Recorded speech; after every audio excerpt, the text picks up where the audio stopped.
اب دو مثالیں اللہ تعالیٰ نے بیان کی ہیں بڑی مزیدار منافقین کے بارے میں.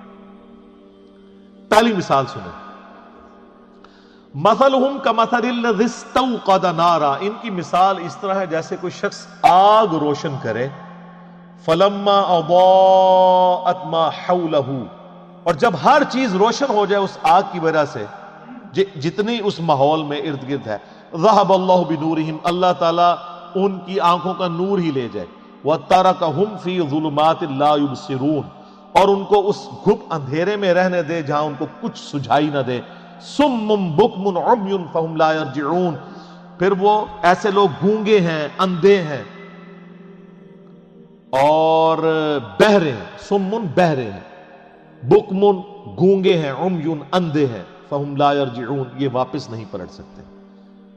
یہ مثال ایسے دی کہ پرانے زمانے میں لوگ جنگلوں کا سفر کرتے تھے نا، بڑی مشکل سے لکڑیاں جمع کرتے تھے، رات کے وقت روشنی جلاتے تھے تاکہ کوئی جنگلی جانور حملہ آور نہ ہو.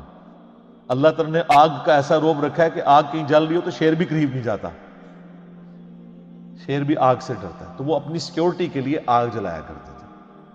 یا سردیوں کا موسم ہے تو وہ اس سے ہیٹ حاصل کرے، پلس روشنی بھی مل جاتی تھی، اس میں الیکٹریسٹی تو نہیں تھی، تو اسی روشنی میں اپنے باقی کام کر لیتے تھے، کھانا پکانے کا یہ وہ. تو اللہ تعالیٰ فرماتا ہے ان کی مثال اسی طریقے سے ہے کہ اتنی محنت کے ساتھ ایک جنگل میں کوئی آگ جمع کرے، روشنی بھی ہو جائے، سب کچھ نظر آنا شروع ہو جائے، اور عین اس وقت میں اس روشنی سے نفع اٹھانے والے لوگوں کی بینائی ختم ہو جائے، ان کی بصارت چلی جائے، ان کی سننے کی صلاحیت چلی جائے، اندھے ہو جائیں، بہرے ہو جائیں، گونگے ہو جائیں. تو کتنے بدبخت ہیں کہ اب ہر فیسلٹی سامنے موجود تھی، اس سے نفع اٹھانے کی بجائے ان کی اپنی ساری کوالٹیز جاتی رہی. یہی ہوا ہے منافقین کے ساتھ کہ اللہ تعالیٰ نے محمد رسول اللہ صلی اللہ علیہ وآلہ وسلم کے ذریعے توحید کی شمع روشن کی.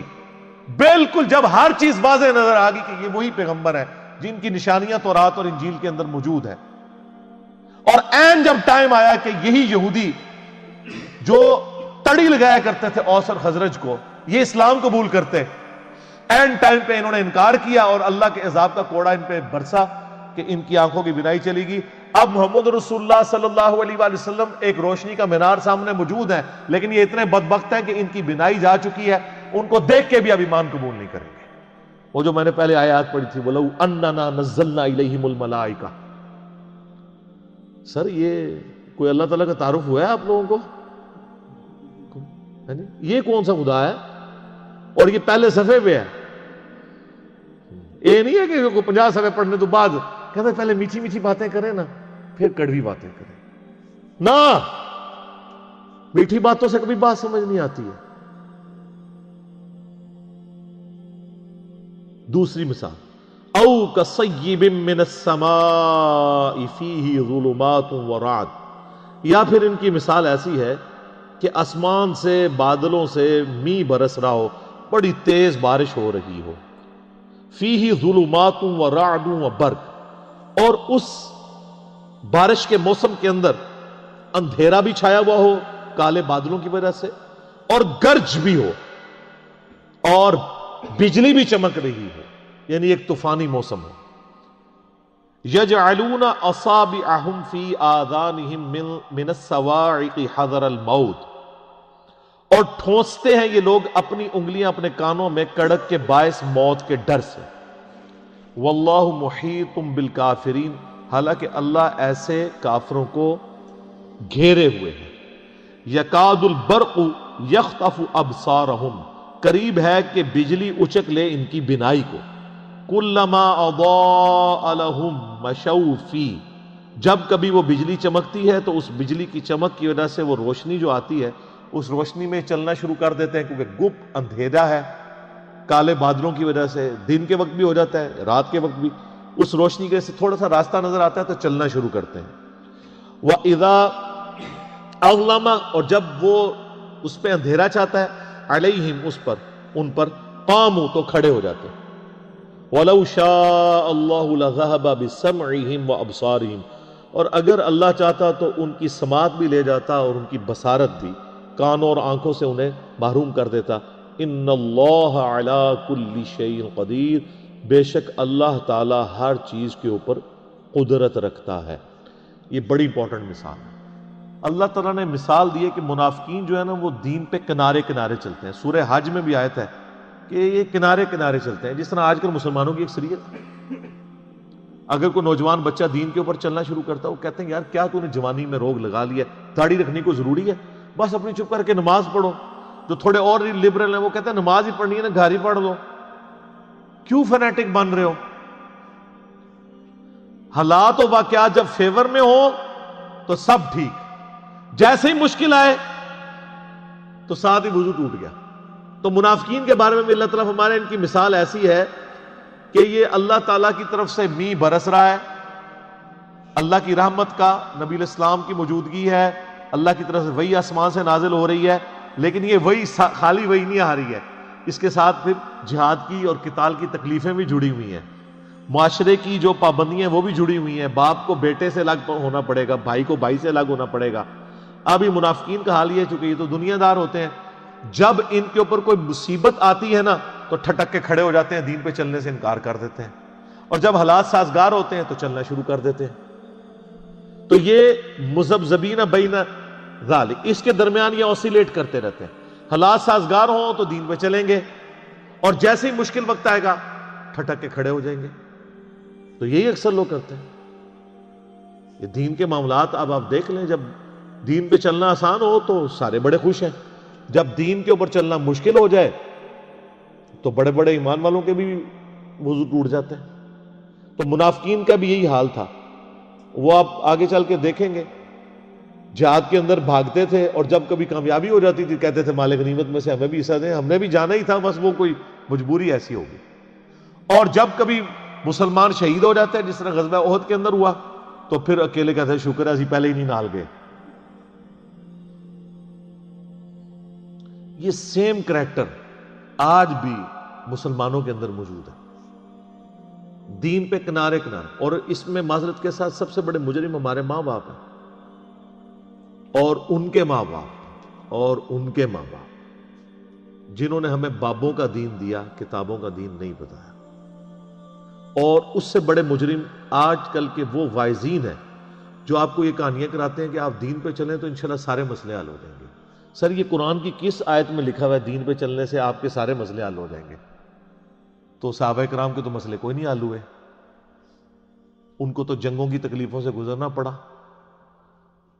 ابو عبیدہ ابن جرح جنہوں نے یرموک کے اندر رومن امپائر کو گرایا ہے، وہ تو طاعون کے مرض میں پھوڑوں پورے جسم میں پھوڑے نکلے اور اسی حالت میں دنیا سے وہ گئے ہیں. ان کی تو تکلیفیں کوئی نہیں، ان کو دعائیں نہیں آتی تھی، ان کو وظیفے نہیں آتے تھے.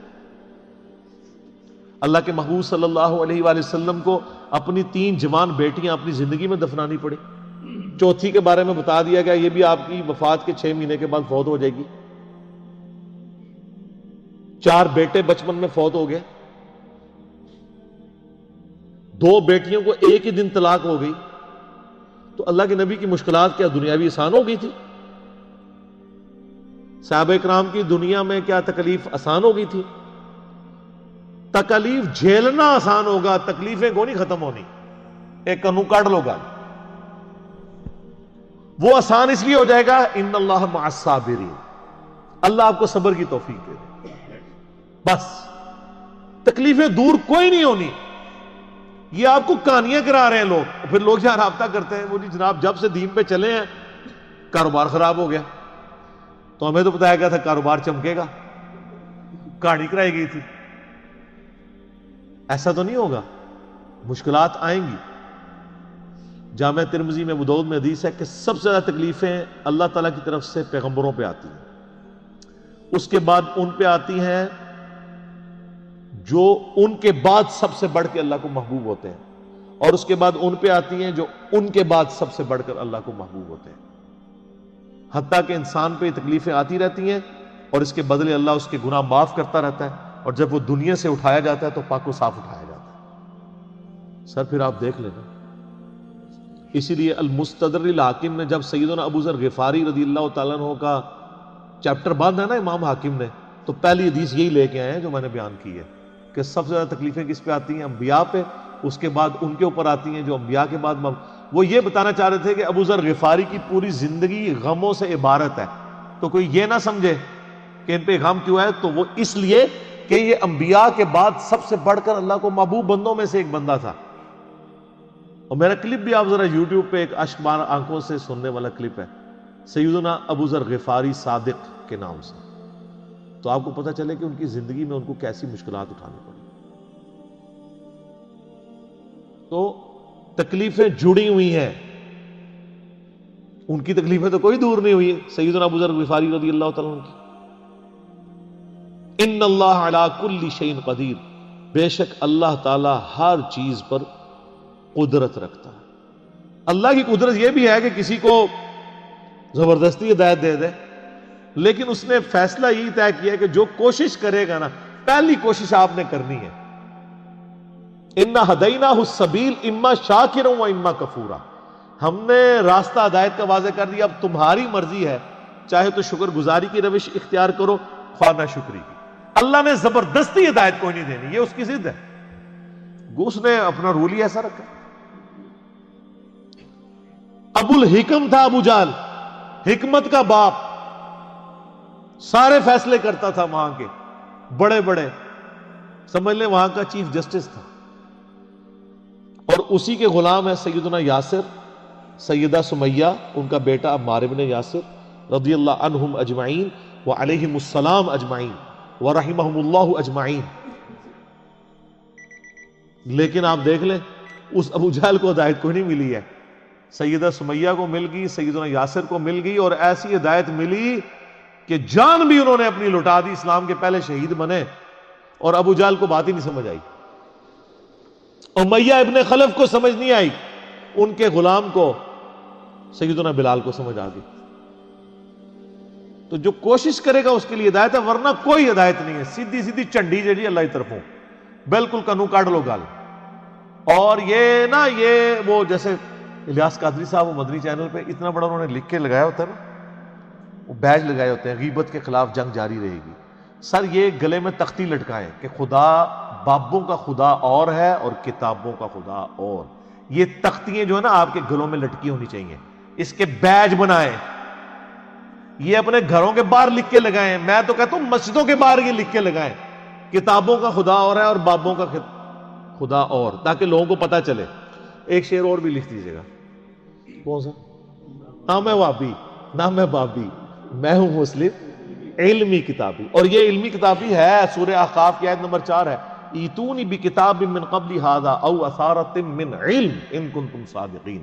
نبی فرماؤ اگر تم قرآن کو نہیں مانتے، اس قرآن سے پہلے جو کتابیں نازل ہوئی ہیں یا کوئی علم کے آثار آئے ہیں تو اس سے بات کر لو. علم اور کتاب دونوں آئے ہیں، علمی کتابی بھی قرآن میں موجود ہے. ٹھیک ہے جی. اللہ تعالیٰ سے دعا ہے جو حق بات میں نے کہی اللہ تعالیٰ ہمارے دلوں میں راسخ فرمائے. اگر جذبات میں میرے منہ سے کوئی غلط بات نکل گئی، اللہ تعالیٰ ہمارے دلوں اس سے محو کر دے، ہمیں معاف بھی کر دے، ہمیں کتاب و سنت کی تعلیمات پر عمل کر کے دوسرے بھائیوں تک پہنچانے کی توفیق عطا فرمائے. اللہم صلی علی محمد وعلی آل محمد کما صلیت علی ابراہیم وعلی آل ابراہیم انک حمید مجید. اللہم بارک علی محمد وعلی آل محمد کما بارکت علی ابراہیم وعلی آل ابراہیم انک حمید مجید. سبحانک اللہم وبحمدک اشہد ان لا الہ الا انت استغفرک واتوب الیک وما علینا الا البلاغ المبین. جزاکم اللہ خیرا. بچڑ گیا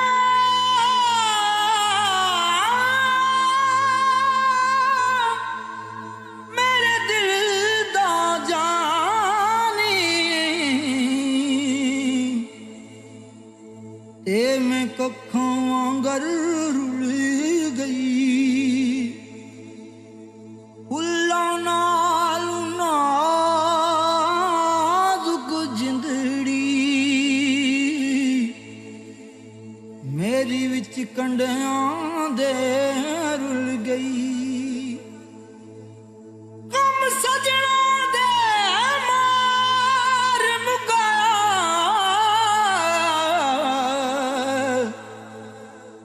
تے میں اتھروں بن کے ڈل گئی. ایک مایا تیری یاد نہ بھلدی،